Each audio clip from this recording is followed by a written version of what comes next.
তোমাদেরকে কি বলেছিলাম বলো? তোমাদেরকে আমি বলেছিলাম না, যেই মানুষটা 12 বছর ধরে উপরে যাওয়ার পারমিশনটা পায়নি, যেই মানুষটাকে ওই মানুষ নিচে উপরের মানুষগুলো নিচের মানুষগুলোকে দেখতে পর্যন্ত পাচ্ছে না, একমাত্র পুত্রবধূ তাকে সহ্য করতে পারে না, তাকে আলাদা করে দেয়, তাকে আলাদা খাওয়ার জন্য বাধ্য করে, মানে সে এমন কিছু করেছে যার জন্য তো ওই বুড়ো বুড়িগুলো আলাদা খাওয়ার জন্য বাধ্য করেছিল।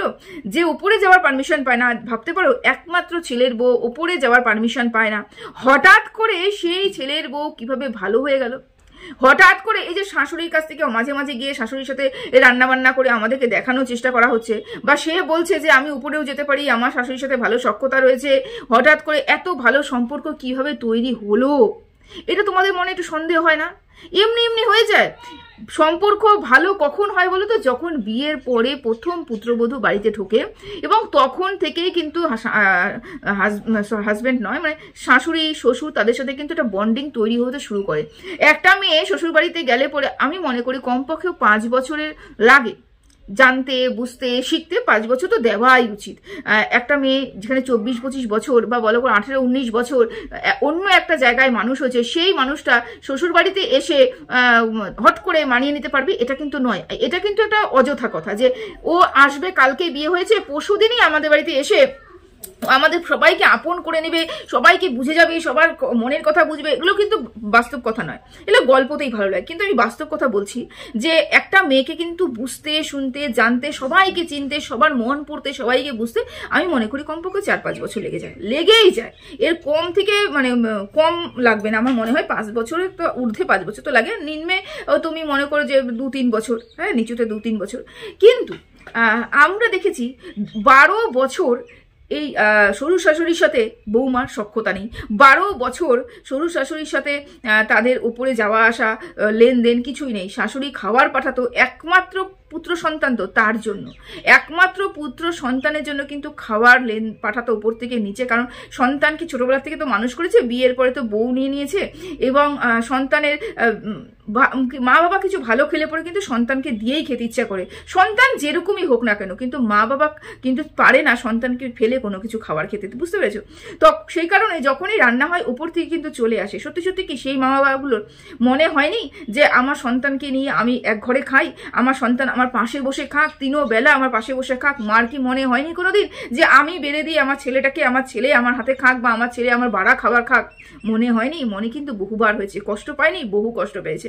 তারপরেও কিন্তু বৌমাকে মেনে নেয়নি। তাহলে বুঝতে পারছি যে কতটা বৌমা নির্যাতন করলে, কতটা অত্যাচার করলে পরে শাশুড়ি তার বৌমাকে মেনে নিতে পারে না। একমাত্র পুত্রবধূকে মেনে নিতে। দেখো এখানে যদি 2-3 জন হতো মানতাম, এর সাথে খাপ খাচ্ছে না ওর সাথে রয়েছে, ওর সাথে খাপ খাচ্ছে না ওর সাথে রয়েছে, তাহলে মানতাম। বা মানতাম 3 জন ছেলে রয়েছে, 3টা পুত্রবধূ রয়েছে, 3টে পুত্রবধূর সাথেই মিল নেই শাশুড়ি, তাহলে মনে করতাম শাশুড়ির কোনো সমস্যা রয়েছে, শাশুড়ি কারোর সাথে মিলেমিশে খেতে পারে না। কিন্তু এখানে একটাই পুত্রবধূ, তার সাথে মিলেমিশে খেতে পারলো না, তার কারণ ও হচ্ছে মুখোরা, তার কারণ ও হচ্ছে স্বার্থপর, ও নিজের ছাড়া কারোরটা বোঝে না।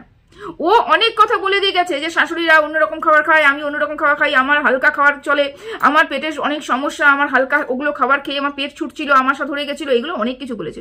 সত্যি সত্যি ওর ভিডিও দেখে তোমার মনে হয়, ওর রান্না বান্না দেখে মনে হয় ও কম তেলে রান্না খায়? করলা যে ভাজে আর অন্য বেগুন পটল যেগুলো ভাজে আধা কড়াই মনে তেল দিয়ে ভাজে। আমরা নর্মালি কিন্তু আমরাও খাবার খাই, কিন্তু আমরা নর্মালি কিন্তু এত তেল দিয়ে খাবার খাই না কেন? আমরা জানি এই তেলটা খাওয়া ভীষণ শরীরের পক্ষে খারাপ, ভীষণ। যদিও আমাদের এখানে সানফ্লাওয়ার তারপর অলিভ অয়েলটা আমরা বেশি ইউজ করি, তবু ভীষণ ভীষণ ক্ষতিকর খাওয়া তেল। তবুও এই মানুষটা ওই মানুষগুলোকে বদনাম করতে কিন্তু ছাড়েনি যে শাশুড়ি শ্বশুর ওরা রান্না খায়, লঙ্কা খায়, ঝাল খায়, এই খায় সেই খায়, আমার সাথে অ্যাডজাস্ট হয় না, রান্নার সাথে অ্যাডজাস্ট হয় না, অনেক কথা আমাকে শুনিয়েছে, এই কথা বলে কিন্তু বলেছে। তাহলে 12 বছর পর সেই মানুষগুলো হঠাৎ করে ভালো হয়ে গেল কি হবে? এখানে তোমাদের মনে একটু প্রশ্ন ওঠে না? একটু প্রশ্ন ওঠে না যে কেন হঠাৎ করে ভালো হয়ে গেল? 12 বছর ধরে ভালো যদি হতো তাহলে প্রথম দিকেই হতো। ভালো যদি হতো তাহলে প্রথম 5-7 বছর পরেই হয়ে যেত। 12 বছর সময়টা লাগাতো না, 1 যুগ সময় লাগাতো না।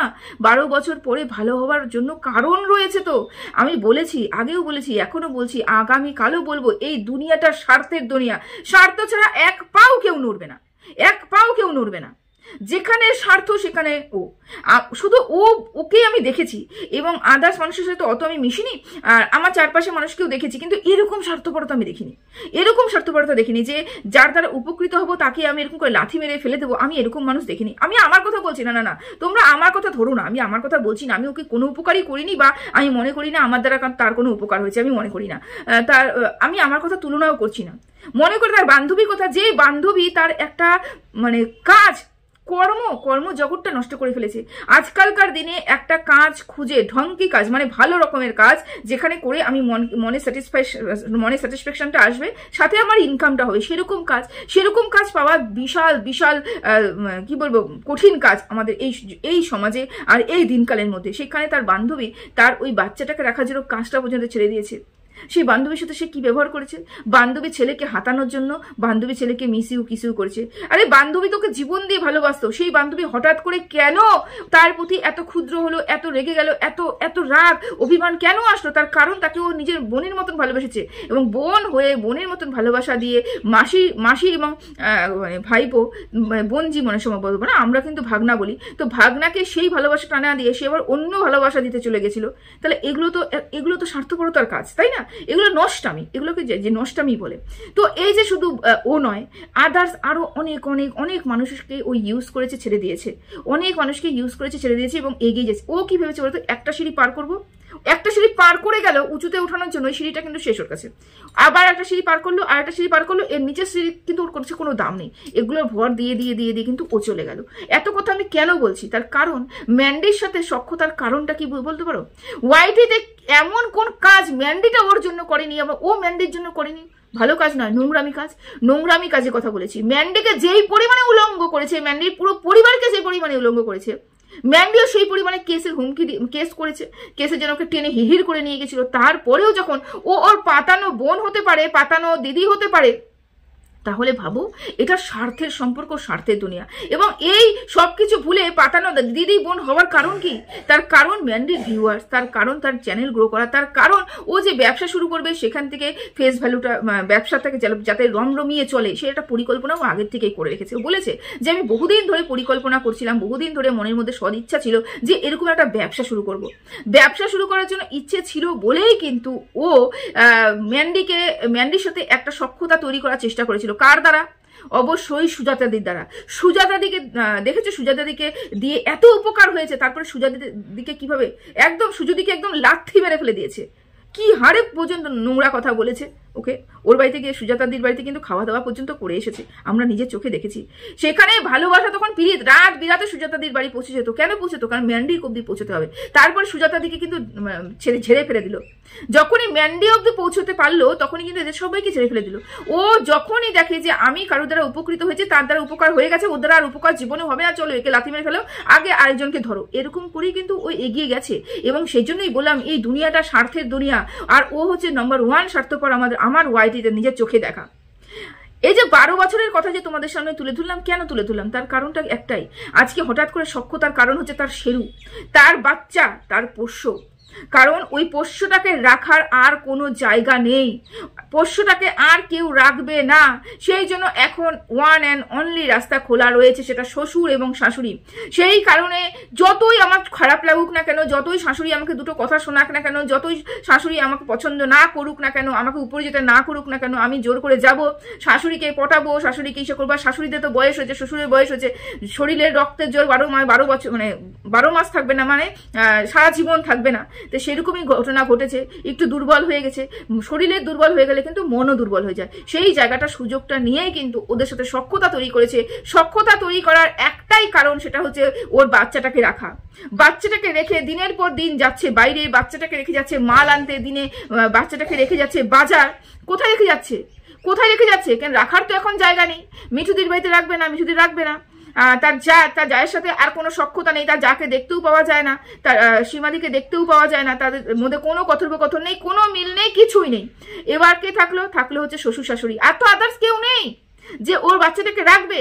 সেই জন্য অগত্যা শ্বশুর শাশুড়ির সাথে সম্পর্ক তৈরি করতে হয়েছে, অগত্যা। তার কারণ ওকে ব্যবসা তৈরি করতে হবে। কারণ ওকে ব্যবসাটা ধরে রাখতে হবে এবং ব্যবসার জন্য শ্বশুর শাশুড়ির সাথে একটা সখ্যতা তৈরি করতেই হবে, না হলে এই পোষ্যকে তো বের করে দিতে পারবে না। প্ল্যানিং প্লটিং তো অনেক হয়েছিল, পোষ্যকে তো বের করে দিতে পারবে না, কারণ দর্শকরা রয়েছে, তো সেখানে দর্শকরা বলবে যে তুমি কেন বের করে দিচ্ছ, তার কি কারণ আছে, এগুলো বলবে। সেই জন্য ও পোষ্য বের করতে পারবে না। পোষ্য রাখার জন্য একটা মানুষের প্রয়োজন রয়েছে, সে পোষ্য তো সবার কাছে থাকবে না। তাই জন্য উপরে যে দুটো মানুষ রয়েছে, দুটো মানুষকে এতদিনে তার মনে হয়েছে দুটো মানুষ আছে, এতদিনে মনে হয়েছে ওই মানুষ দুটো মানুষ, এতদিনে মনে হয়েছে ওই মানুষগুলোর সাথে আমার সখ্যতা করা উচিত। তার কারণ আমি বিপদে পড়েছি, তার কারণ আমাকে উদ্ধার হতে হবে।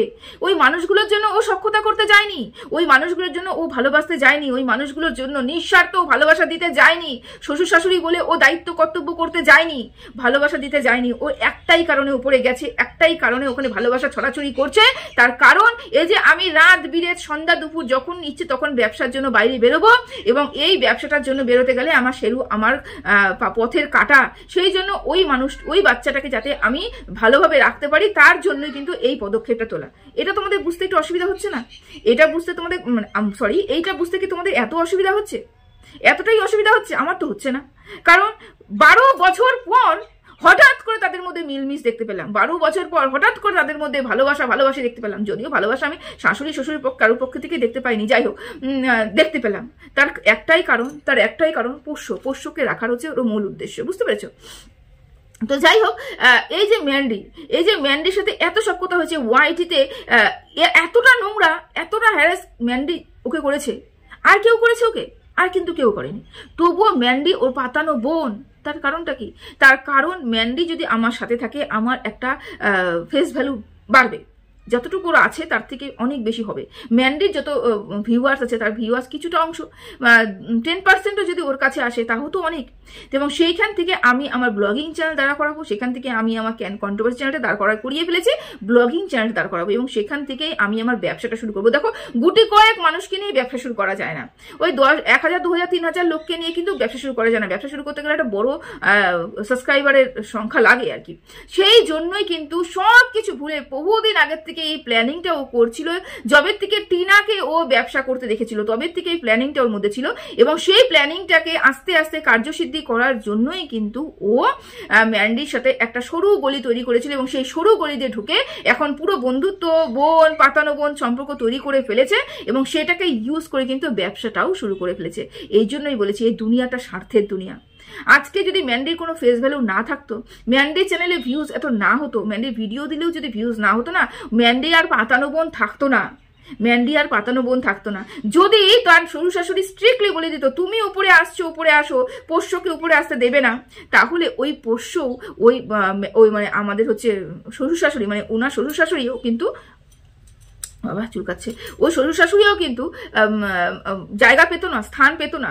এই যে বাবা মা এই যে এত আদর, এত যত্ন, এত ভালোবাসা যে তোমাদেরকে দেখাচ্ছে, মুখে দেখাচ্ছে, আমি দেখতে পাইনি, মুখে যে বলছে ভীষণ ভালো সখ্যতা, ভীষণ ভালো উপরে যাতায়াত, সবকিছু, এগুলো তোমরা শুনতেও পেতে না, ওর মুখ থেকে বেরোতোই না। এগুলো সব বেরোচ্ছে তার একটাই কারণ, স্বার্থ। যেখানে স্বার্থ সেখানেও স্বার্থ ছাড়া এক পা ওই মানুষটা চলে না।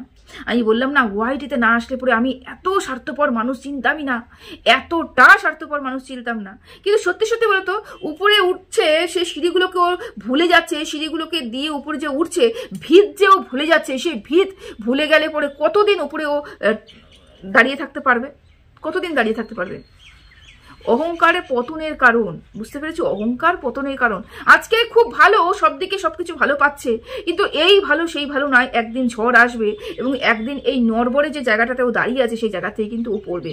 তখন এই মাটিতে এসেই পড়তে হবে। যদি সত্যি সত্যি সেই মানুষগুলো দ্বারা তোর উপকার হয়ে থাকে, যদি সত্যি সত্যি সে এই জিনিসগুলো করে থাকে, আমি তো ভীষণ পরিমাণে বিশ্বাসী, এগুলোর উপরে আমি ভীষণ পরিমাণে বিশ্বাসী। যাই হোক, ভিডিওটা অনেক বড় হয়ে গেল, এত বড়টা আমি করতে চাইনি, খুব শর্ট একটা ভিডিও দিতে চেয়েছি, ভিডিওটা অনেক দেরি করে যাবে, তোমরা দেখে নিও ভালো মন্দ। যাই হোক, তুমি কমেন্ট করো, খারাপ লাগলে পরেও কমেন্ট করো, ভালো লাগলে পরেও কমেন্ট করো, পারলে পরে একটু সাবস্ক্রাইব করে দিও, পারলে পরে লাইকটাও করে দিও। জানি না তোমাদের ভালো লাগে কিনা, বলতে পারছি না, তোমাদের কমেন্ট না করা পাওয়া অবধি বুঝতে পারছি না। নতুন একটা জার্নি, নতুন দিক, নতুন দিশা, নতুন চিন্তাধারা নিয়ে ভিডিও করা শুরু করেছি, দেখা যাক এখানে আমি সফলতা অর্জন করতে পারি কিনা। তো যতক্ষণের জন্য সবাই ভালো থেকো, সুস্থ থেকো, টাটা।